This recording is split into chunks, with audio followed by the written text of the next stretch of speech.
Shiv, it's good to see you here. Thank you. It's a pleasure being here. I'm excited about this project that we're going to do together. So tell me a little bit about yourself. We met actually on Newark Avenue. Yeah, actually, the first time I've seen you actually was at Ananda Ashram. This was about a good 8 years ago. You were doing a workshop. Yeah. And I saw you in passing, and we haven't seen you in a while since then, since I was visiting myself on practice. And the second time I saw you was at my job. Believe it or not, you did another workshop for a yoga alliance in the Marriott Marquis. Oh my God! Yes. Yeah. I was running the audio for the Ayurveda section, and you were walking by. Oh my God. Yeah, and I was trying to see if you recognized me, but then I was thinking like we never really met. That's so funny. And the third time, That's so funny sure. that you saw me there. Yeah, you were everywhere. That was another workshop I did that was on a music base. It was a asana class, but it was all gospel music. It was all American spirituals, it was very popular. It drew a lot of people. And Ananda is interesting because we both have ties to Ananda, Sri Brahmananda, and Sri Brahmananda has been a big influence in my teachings, and I'm sure he's been a big influence in yours. How did you get into? And I should also mention that you're from Jersey. Yes. And Jersey born, Jersey City. Born in Jersey City, grew up in Union City. And the first thing I asked you when we met and had time to talk, I said, like, how did a nice Latin boy from New Jersey end up playing the sitar? So tell me a little bit about that.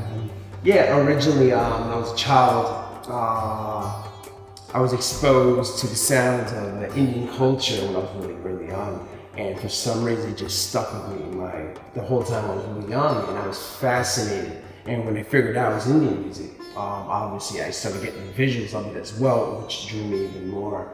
And as I got older, I come from a family of musicians as well and artists, so I became a guitar player.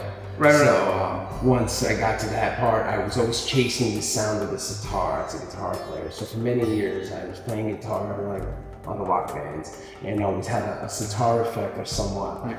And then fortunately for me, I was blessed to have a spiritual calling to say my eyes have opened. So I went to Ananda for a simple 1 or 2 day weekend originally, and then I was hooked. Oh. And then I figured out when I was hooked that they also had a music program there, the East West Music School. Yeah. So I ended up going there for the whole summer. So I spent about 3 months serving, doing Santa there and working for them as well. And then I got involved, and so then I finally had the resources and the opportunity to play sitar. So it stuck with me then, and then once my immersion was up, I went back home. It was just so, I was fixated.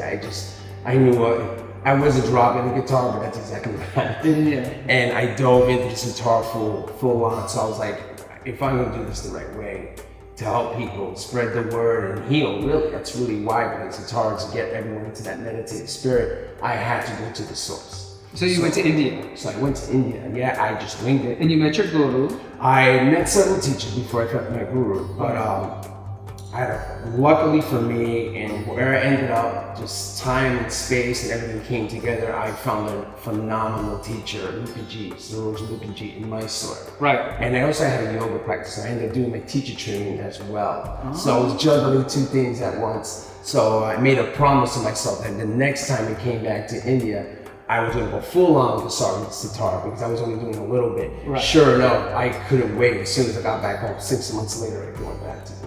And then I was really full on with sitar. I was still studying at Ananda. I was studying with Saroj, and then years of training with a great master. I had another call, and that one was the one I decided on the wing, on the note, just get on the plane and fly to Varanasi, and that's where I saw God. Right. So it was a beautiful moment. That's so beautiful. So now when you were studying guitar, because this is a question I kind of thought of like as you were talking, were you studying classical Spanish guitar? No, I was actually, I learned by myself, and where I grew up, I was 14, 13. Right. My uncles were all classically trained players. I had many of them in Puerto Rico and Right. in the States. And I had a few cousins that were also musicians as well, so I felt that I was lagging behind. So the only thing that was available to me, and that was in my culture, in my environment, it was mostly rock. It was a young kid, so I dove in. Of course, I didn't know. I didn't have a teacher, so I got a guitar that had 2 strings on it. We had no money, we had to make do, and it was bad enough that my mom was feeding me. So then I'm gonna ask her to buy me a guitar. No. So I just practiced and practiced and practiced. And I don't see rock as easy to play, but it was definitely easy to get into. And the community was much bigger. Well, that's a good. Then that leads into my next question. So when we talk about the difference between Western identity of music and the way that India sees music, what is the differences between those two things? Obviously, the spirituality, the openness, and the healing part about serving, giving back. Savor, all the practice. So the energy going out is more important. Of course, but the effort has to be doubled to make sure you reach enough people. Right.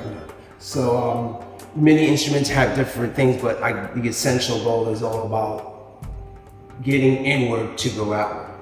That's really, and have different instruments do different things, but the goal is to have a communication with God. So when I play sitar, and I'm sure most musicians that I know as well, they do the same thing. You're just a vessel. So you just, especially with the style that I play, even though I'm classically trained for about 5 years now. I play very urban style sitar as well, so you can tell by my playing that you could hear it in there. There's a little bit of feeling. There's that American jazz, rock, blues influence. So, yes. But it's all the same. It's just you're communicating not to reach people and to make them stop, and it's quite powerful and very phenomenal. And one of my favorite things is, that I like to do, then we met the third time when you saw me on the street in the corner. It's like, look at this guy, he's with a sitar playing out in the street. I love when people stop, and that's one of my things. I know I'm doing a good job, and that's very fulfilling for me. It's when I see people walk and they're carrying, and they just stop and they literally sit down. And there's been a bunch of times I've played out that people just stop and start meditating. They just, for a moment, they lose the harshness of reality. They lose the hard work, all the trials and tribulations that life gives you. Raising kids, going to school, paying bills, just the hamster wheel of America. Yeah. And it's phenomenal. I can tell, and I can feel it, that they stop for those 1 minute. They just stop there during bliss, and that for me is what drives me. So I'm like, oh man, I'm good now. I gotta reach more, because if I got 1, next time I can do it again, I want to reach 10 more. And you just so you start chasing.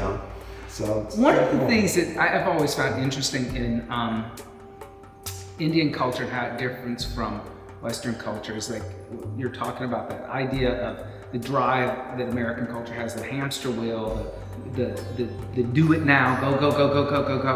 That in Indian culture, there's a more poetic, metaphoric understanding in art and dance and music. And it doesn't say that you don't experience that high intensity and energetic, but there are moments of, like you're saying, that meditative state, and also that very low energy state. And a lot of times in ragas, they will take you through those energetic states very purposely, mathematically. Can you speak a little bit about that? How ragas are formulated from what I was talking. The reason raga is a story.